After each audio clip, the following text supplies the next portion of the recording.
ിമ്പേരിയോന്റെ അരുളാലെ ആലത്തിലാരംഭത്തൂതർ മുഹമ്മദ്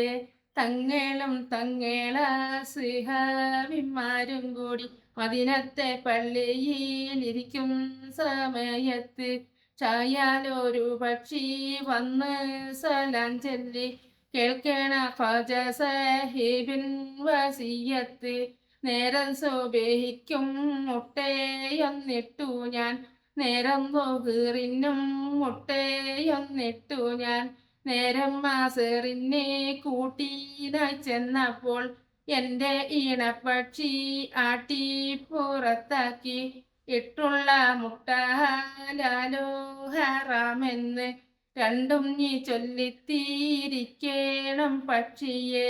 രണ്ടും നീ ചൊല്ലിത്തീരിച്ചില്ല എങ്കില് എൻ്റെ ഈണപ്പക്ഷിയല്ലെന്നോ നിശ്ചയം.